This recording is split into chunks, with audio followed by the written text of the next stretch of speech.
Welcome to the 148th episode of the Driller Newscast, the drilling industry's update on news, stories, policy, and all things impacting, improving, and inspiring the drilling industry. I'm your host, Brock Yordy, and yes, we're back. It's been a crazy hiatus as we've traveled, championing geothermal, championing clean water, talking about drilling professionals from Champaign, Illinois to Florida to all the awesome things we did in Saratoga Springs. But now let's jump into it. Our feature this week is the big, beautiful bill is through the House with a narrow margin. However, I think the better title would have been The Planet's Terrible, Horrible, No Good, Very Bad Bill. Get it together, America. I want you to think about what this means for the investment of the last 7 years into clean energy markets and decarbonizations, including our oil and gas.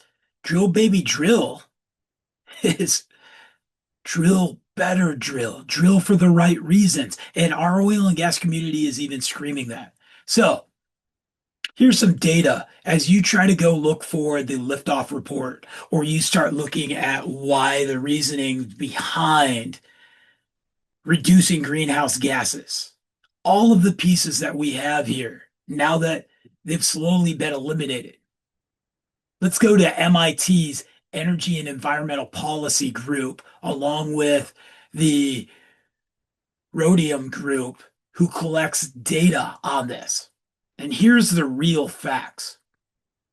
Over the past 4 quarters, $277 billion was invested across the United States in manufacturing and deployment of clean energy, clean vehicles, building electrification, and carbon management. Up to 13% of our increases have happened in the last year. $67 billion of this investment occurred in the first quarter of 2025. That's a 7% increase from first quarter 2024. These figures report real dollars spent on new facility construction and retail purchases. The Clean Investment Monitor shows that these investments covered our technologies from 2018 and on. The result in this database showed 21,000 individual facilities, 4 million zero emission vehicle registrations, 22 million heat pump sales, and 4 million distributed electricity generation and storage installations. So, we're talking about manufacturing. We're talking about American jobs. The Inflation Reduction Act was doing that, was bringing blue collar jobs, championing our construction jobs, our drillers, our home builders. To further establish this, the Blue Green Alliance released data on the Inflation Reduction Act and its impact on 4 states, very important 4 states: Colorado, Michigan, Nevada, and Pennsylvania. I want you to think about those states very hard, Driller Universe. The analysis shows that the Political Economy Research Institute at the University of Massachusetts Amherst shows the data that finds that the climate, energy, and environmental investments from the Inflation Reduction Act would have created more than 9 million new jobs over the next decade.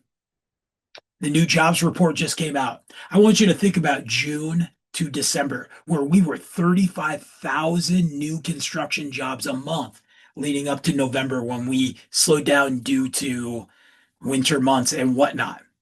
So as you think about that, We were averaging nearly 1 million new jobs a year from the clean energy investment. Colorado stated that there'd be 100,000 new jobs in the state of Colorado due to what we were progressing.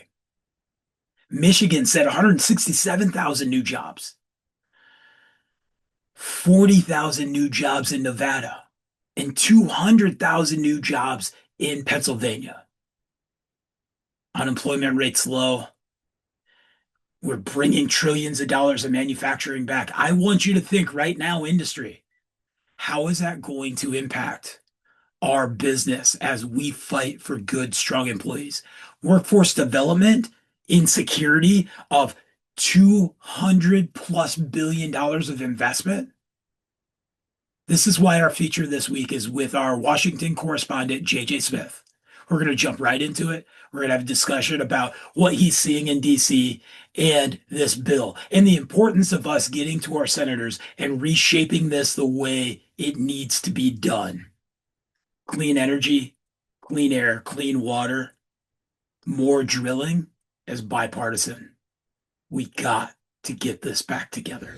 Hi, welcome to the Driller Newscast. I have the Driller's Washington, D.C. correspondent, longtime veteran journalist, JJ Smith, with us.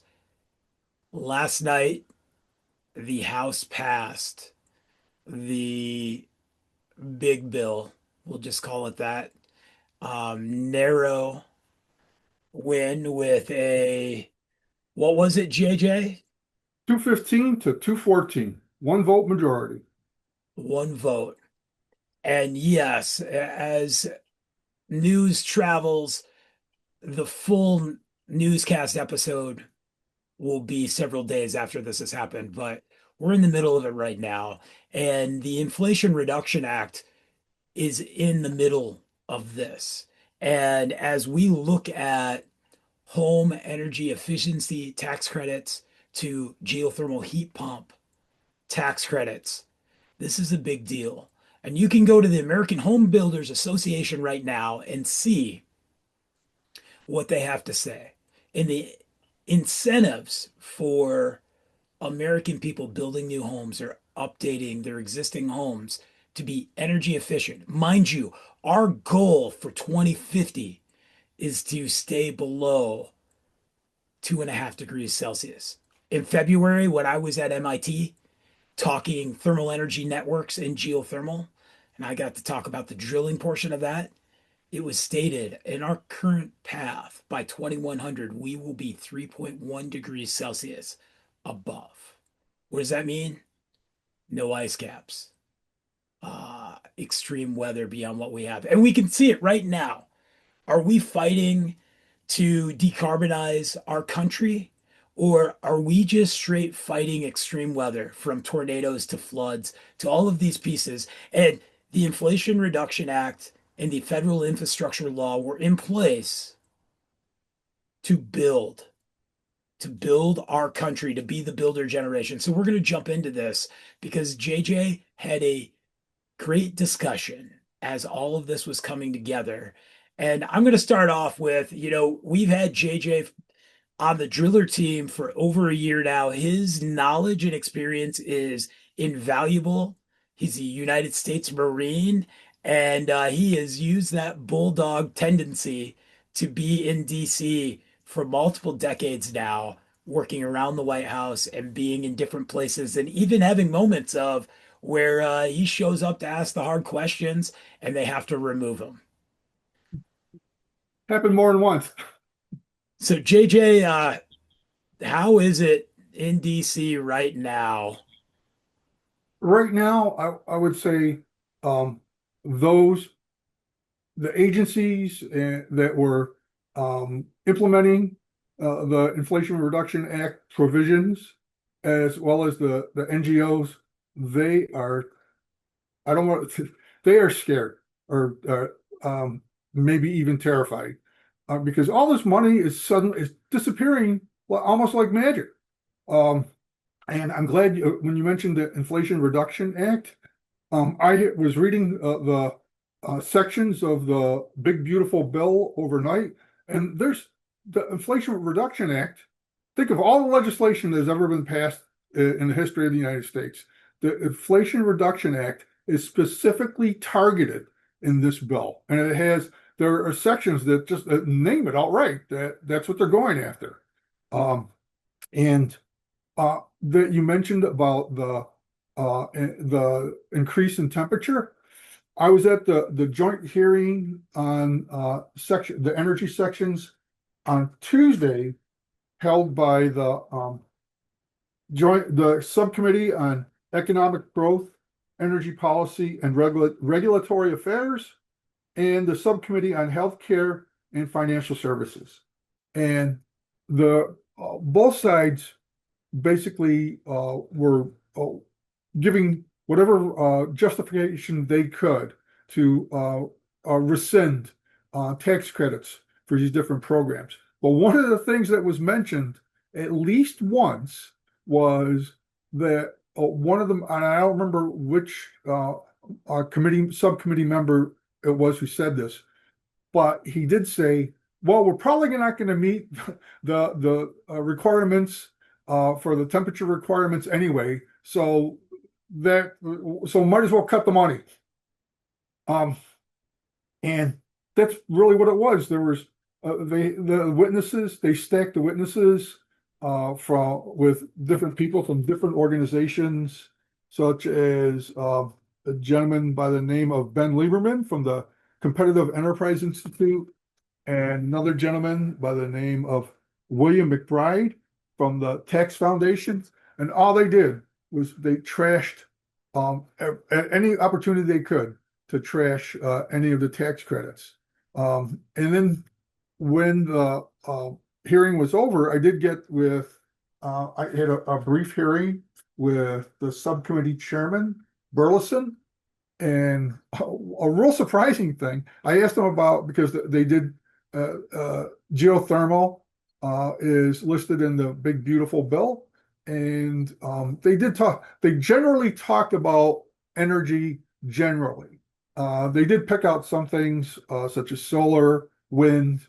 They did mention geothermal once or twice. So I did, because our focus, the driller's focus, is on geothermal. I was able to get the interview with the subcommittee chair and asked him about that. And he said, he said, no, let the market, if private investors want to support it, let private investors support it. Even though I did mention there are now, I guess, demonstration projects that have been very positive, and at least one in Utah expects to start generating commercial electricity next year. And that didn't move him at all. But then he surprised me by saying that geothermal is a great investment, and he has it in his house. He heats his house with it, and he says that it was a wise use, and that he saved money. So I can't understand why there wouldn't be support for this, so that up until the point when it can commercially take over. And every geothermal production facility, the one in the Northwest, at the volcano Northwest, Utah, everyone I've talked to, that's the goal, is for commercial, for them to start producing electricity commercially and transport it to the grid. Now, the other thing that is also in the big beautiful bill is rescinding funding for our tax credits for transmission lines, which is what a major part of geothermal. I mean, they can produce all the energy they want, but if they can't get it out to the grid, then it's useless. And so here's the irony. And we have an identity crisis in our country right now in geothermal. And as you talk to representatives and senators, and we say things about geothermal, they go, yeah, I have it in my home, but yeah, this power generation stuff and the transmission lines and the co-ops, and I want to pull my beard out, because here's the deal. At the Driller, we support geothermal heat pumps that use ground source heat loops. And then we support the oil and gas and the big drillers that are drilling deep into the ground to be able to harness those enhanced geothermal systems or those super hot rock systems that we're getting to. But they are two radically different situations. And the insanity comes in is west of the Mississippi into the mountain states, we have 65 projects identified. And you can look at the Geode project, you can look at Project Interspace, what they're talking about. And then at the same time, we have geothermal rising flying into Capitol Hill, doing the Hill Day just a few weeks ago to talk about this. And we have our other associations, the Geothermal Drillers Association, talking points on this piece. And we interchange power generation with heating and cooling. And the difference is for everybody that's out there right now, as we look at the Inflation Reduction Act, we look at the federal infrastructure law, and then we look at the Farm Bill, the USDA Farm Bill had co-op dollars for geothermal utilities and power infrastructure and water infrastructure. And the infrastructure bill was working on our aged infrastructure because our grid is failing, regardless of we want to talk about if it's red or blue or green. And Water Furnace has a hell of a commercial out right now that can say we can all agree on green, green money, right? Saving money. It's 90 degrees in Michigan 2 weeks ago. 50 miles north, and this was in the Upper Peninsula in early May, it's 90 degrees. 50 miles north, jutting out into Lake Superior, it's 49 degrees. Air source cooling is not capable of temperature swings like that. And it is electric intensive. And so if it is 90 in one place and it's spreading across our grid is having these massive peaks. And so we need more power generation, of course, but ground source geothermal heat loops are all about the opportunity, as my co-founder Robert Meyer calls in the middle of this, of the Geothermal Drillers Association, putting heat loops in the ground reduce our dependency on the grid by 40% because heating and cooling does that. That has nothing to do with power generation drilling right now. This is us reducing our grid dependency on harnessing loops, which is cheap and achievable versus $100 million power generation projects.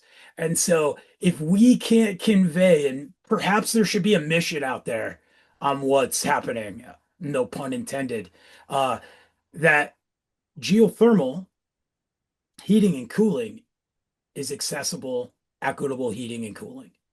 And as this now goes from the big, beautiful bill, I don't think it's beautiful at all, everybody, to the Senate, Section 25D, the home energy credit, which was 30% tax breaks on installation and equipment, that is blue collar jobs. That's not big oil and gas. That's not Joe Baby Drill. That is the American Home Building Association contractors building homes. That is people updating their homes. That is drillers. That is plumbers. That is electricians. That is pipe fitters. And nothing in the universe of tax-free overtime is going to offset the amount of work that we have going on there. And JJ, I watch you cover water bills happening right now, PFAS discussions. Um, we are a new administration and a new America, but extreme weather's real. Water quality and air quality are challenged. And these pieces for a short time goal of a tax cut or letting the people choose. If we go to the movie Idiocracy, we can see what happens when it chooses what plants need Brondo, not water. We we have a symbiosis with harnessing Mother Nature and taking care of her from water to energy to rare earth minerals and everything we need. But it doesn't happen by cutting this. And so I've talked a lot. I want to jump back to JJ on the comments there on I have it at my home, and he's talking about heating and cooling. I'm glad, Brock, I'm so glad you brought up jobs because for those who support the big beautiful bill, one of the arguments that they almost universally used when it came to the hearing was pretty much split between the Medicare or Medicaid aspects and other healthcare cuts with the energy. And the like I said, one of the arguments, a major argument used by those who oppose tax credits for any kind of alternative energy, and they were across the only thing they did support was petroleum, natural gas, and nuclear. But anything else, they made the claim that only the jobs that are within alternative energy will disappear once the subsidies go. But you just listed at least one case where those jobs will never go away as long as there's heat loops and heat pumps to install and heat loops to make. There's going to be people drilling and there's going to be some kind of construction. So that counters because basically those jobs are going to be disappear as soon as the subsidies are gone. And If you look at the clean investment monitor by the Rodenham Group and MIT, in the past year, there's been $277 billion invested into clean infrastructure industry. 67 billion from January to April of this year. We're invested. It regardless of red and blue, donkeys and elephants, what needs to be thought about right now is the fact that we have challenged since the Clinton administration to harness clean energy into the Bush administration, into the Obama, into Trump 8 years ago, to Biden, to Trump again. We have challenged. We have questioned the Paris Agreement. We have questioned our place in the world. But there is one thing that has made sense, and that's firm, reliable, resilient energy, energy resilience. And that's clean energy. If we get into this and you look at Wyoming, $14 billion investment, Texas, $12 billion in onward. The oil and gas companies recognize that geothermal heating and cooling and geothermal power production is a core business for them. And so as this moves to the Senate, president of the Senate is Senator Grassley, right? yes, Chuck from Iowa. Yeah. Chuck Grassley from Iowa, Ryan Gross from Simcoe Manufacturing, drill rig manufacturer in Iowa, has sat down and met with him and has had discussions about the livelihood of Simcoe drill rigs. Simcoe drill rigs are not going to go drill hot rock geothermal. Matter of fact, they're so busy doing all the DOT and geotechnical and geothermal water well stuff they have going on, it would make no sense. But those are the jobs. Those are the jobs that are here in America right now that are investing. And our driller universe is invested in blue collar jobs. And we need to be talking to our senators. There are pieces that can work, but we had a solid 2032 incentive plan for tax credits. And this comes into new jobs. Governor Hochul had the Geothermal Networks and Jobs Act. American jobs are tied to ground source geothermal and hot rock geothermal. And to that fact, solar farms, I want you to look at how many posts are in those solar farms. There's a driller with a drill rig running that. The pylons, the caissons that go into the ocean or that are going on land, drilling happens there. There's geotechnical investigation, there's environmental investigation. Thinking this is a woke energy thing that some crazy guy put in, no. Yeah, they pass it as a boondoggle, or they describe it basically as a boondoggle, a woke energy boondoggle that's, as you said, so they describe it or as something thought up by someone I guess in their basement. I'm glad you mentioned Kathy Hochul. I gotta say, when she was on the council in Hamburg, New York, before she became a lieutenant governor and governor, I was covering that council that she sat on at the time she was on there. Just something I got to mention because I met her, interviewed her several times. And yes, she has common sense approaches towards these uh, uh, proposals. I And thought, you know what, JJ, you just hit the nail on the head.